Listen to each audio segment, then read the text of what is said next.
Shalom, amadas vidas de Kadosh Baruj Hu, dando de nuevo las gracias al Creador primeramente, a todos ustedes que descargan mis estudios o ven mis vídeos. De nuevo gracias. Y en este día, para bien, quiero hacer este primer estudio a manera de introducción, ya que habrá un segundo estudio, como hice con los mormones. Y este vídeo nos vamos a hablar hoy sobre los testigos de Jehová. Este es el primero de dos que quiero que os pueda dar al menos una estructura para que conozcan un poco a esta denominación y sus enseñanzas. Yo lo enfocaré desde el lado histórico primeramente y luego haremos una exégesis de las doctrinas centrales de esta denominación y por último daremos respuesta con las escrituras a los temas que puedan surgir a examinar el cuerpo de doctrinas de este grupo. En los tiempos que corren creo que es necesario tener una opinión de todo. Si no nos quedamos en blanco ante cuestiones de índole religioso y grupos sectarios que han dañado a muchas vidas. Y esto hay que decirlo, ya que no todo lo que vemos es camino de rosas dentro de las organizaciones religiosas. Y en mi canal de YouTube estaré publicando sobre las religiones y sus denominaciones, en mi canal, como estoy haciendo. Ya hemos analizado el cristianismo en general, el cristianismo católico, pero el siguiente vídeo que haré será sobre el cristianismo católico y sobre los mormones, el cual, aún de hacer una segunda parte, igual que haremos con este estudio de los testigos de Jehová. También decir, a modo de introducción, que he comenzado a escribir un libro de historia sobre las religiones y que lo voy a estar regalando, un libro versión PDF, lo voy a estar regalando a todas las personas que tengo en Facebook y que quieran aceptar pues este obsequio de mi parte, donde podremos examinar todas las religiones y sus desarrollos y los sistemas que nos ofrecen y evaluar a ver si son correctos o no. Así que quedan invitados todo el que desea a buscarme en Facebook e ir al evento que he organizado para el día 26 de marzo, donde entregaré este libro a través de un enlace en ese evento, que es en línea, que no tiene que viajar nadie ni tiene que salir de su casa, solo ir a la página donde he creado el evento y descargar el libro.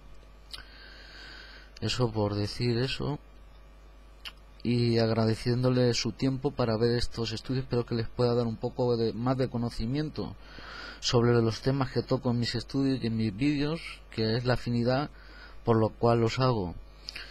También agradecer a las nuevas personas que se han suscrito a mi canal de YouTube. Muchas gracias a todos. También agradecer a todas las personas que me apoyan en las redes sociales, gracias también a ellos, y espero que me acompañen en este viaje a través de la historia de las religiones, de las cuales intentaremos examinar todas ellas, o al menos las más fundamentales, y contrarrestarlas con la bendita Torah del Creador, ¿no? Las doctrinas de algunos de estos grupos religiosos. Sin más tardanza, vamos a empezar este estudio.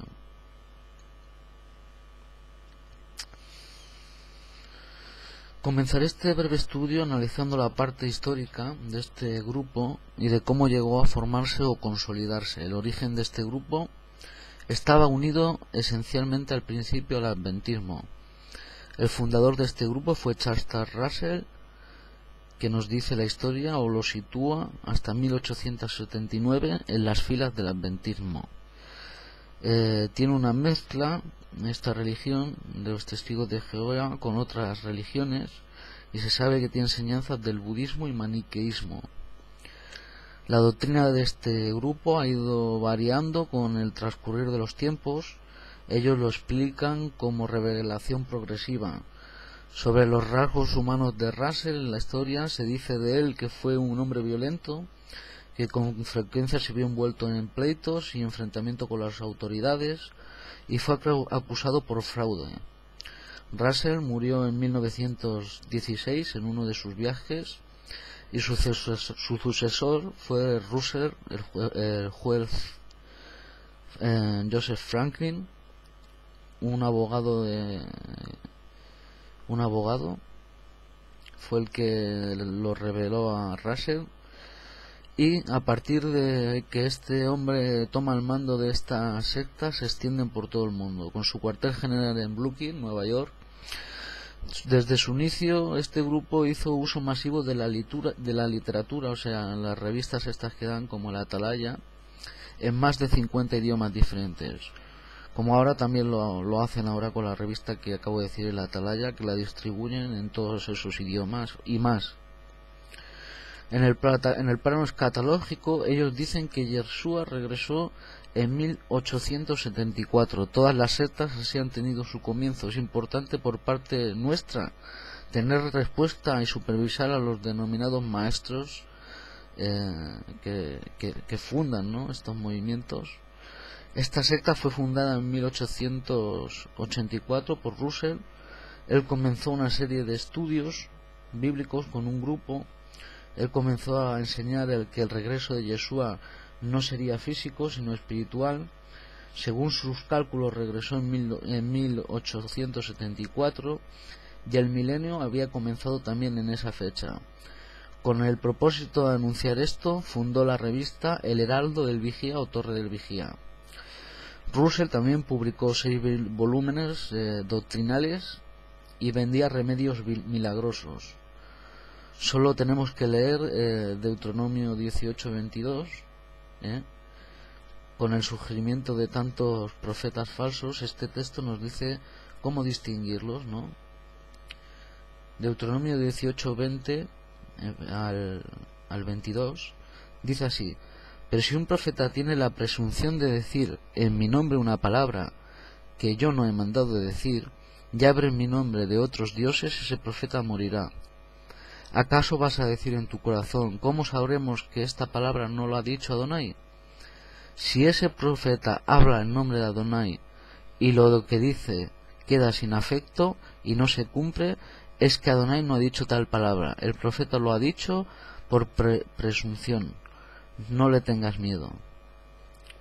Ahora, viendo este texto, déjenme demostrarles las concatenaciones internas de las falsas profecías que dijo el fundador de esta secta de los testigos de Jehová, y que, como veremos, este análisis histórico crítico de estas profecías nos harán ver que este texto de Deuteronomio 18 le cae de maravilla al señor Russell. Veamos qué manifestó este señor. En 1890 profetizó que los tiempos de los gentiles terminarían en 1914. Esto llegó a esa fecha y siguió igual. En 1889 dijo que dentro de los siguientes 26 años todos los gobiernos caerían. Llegó en 1915 y nada pasó. En 1891 profetizó que en 1914 ninguna iglesia cristiana quedaría en pie y que el Armagedón tendría lugar en ese año y que sería el final de la Iglesia Católica Romana. Como ven, todo profecías falladas de este señor.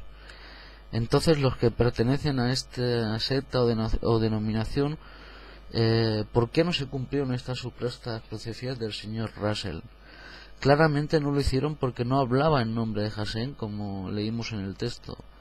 Luego, con más tiempo, analizaremos las concatenaciones internas de estas supuestas profecías.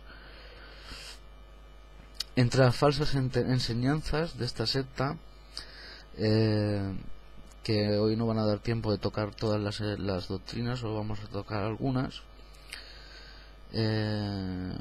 Recuerden que yo, Camilo, no soy cristiano ni mesiánico y que solo comento sus doctrinas a modo de información para el que le pueda interesar.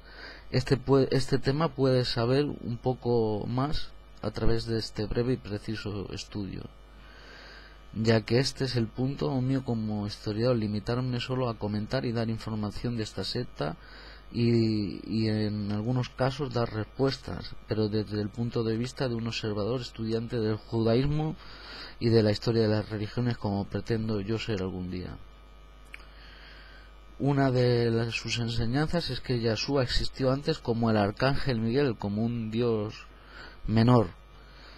Pero nos dice la Torá de que hay más de un Elohim, como dice esta secta, porque tener a Yeshua como el arcángel, como otro Elohim, como luego dice en su Biblia los testigos de Jehová en Juan 1:1, que Jesús era otro Dios, por lo tanto ya son dos dioses, y esto va pues en contra de la Torá. Y rápidamente veamos dos textos. En Deuteronomio 32:39 dice: ved ahora que yo, solo yo soy, y que no hay otro Elohim junto a mí. Yo doy la muerte y doy la vida, hiero y yo mismo sano, y no hay quien libre de mi mano. Veamos otro texto. Y que no le digan a ellos que no dicen que sea un Elohim, porque en sus Biblias, como he dicho, en Juan 1:1, en la última cláusula la traduce como que Jesús era otro Elohim, Yeshua. Otro texto que nos dice que solo hay un Elohim y que no hay dos ni tres, dice: así habla en Isaías 44:6, así habla el Rey de Israel y su Redentor, Jasén de los ejércitos: yo soy el primero y el último, y no hay otro Elohim fuera de mí. Dos textos claros, concisos, que dejan sin lugar a dudas que no hay más Elohines, y por lo tanto queda rechazada esa posición. Como ven, pues, para mí estos dos textos acaba la discusión. Ni Yeshua presustía como un ser divino, ni después lo fue tampoco.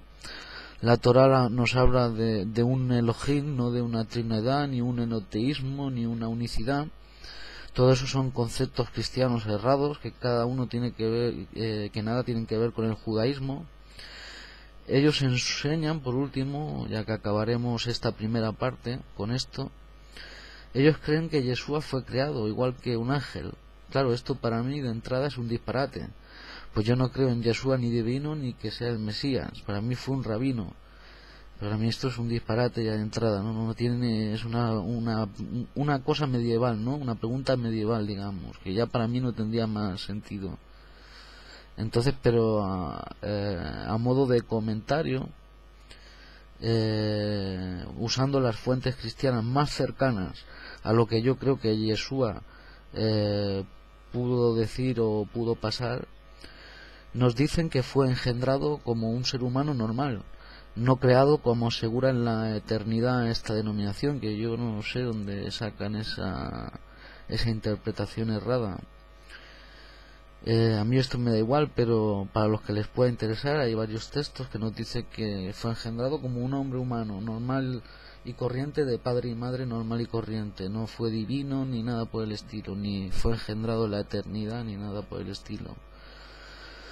En Lucas 2:5 al 7 dice: allí se inscribió con María su esposa, que estaba embarazada. María estaba embarazada, por lo tanto no es algo creado, sino es algo engendrado dentro del vientre de María, según las fuentes cristianas y la interpretación que se le puede dar. Y sigue diciendo: mientras estaban en Belén, llegó para María el momento del parto, y dio a luz a su hijo primogénito, y lo envolvió en pañales y lo acostó en un pesebre, pues no había lugar para ellos en la casa, en la sala principal de la casa. Como ven, pues un nacimiento normal, de un niño normal, no de algo creado en algo superior, como ellos pretenden decir, ¿no? Y en Lucas 3:23 dice: Yeshua ya había pasado los 30 años de edad cuando comenzó para todos. Era él hijo de José, hijo de Elí, como dice, hijo de José, hijo de Elí. Lucas 3:23. Como podemos ver, las fuentes cristianas nos hablan de un engendramiento humano, no divino. Yo creo que es más evidente. Veamos otro en Mateo 1:16. Dice: Jacob fue padre de José, esposo de María, de la que nació Yeshua, llamado el Cristo, para la iglesia cristiana. Claro, para mí no.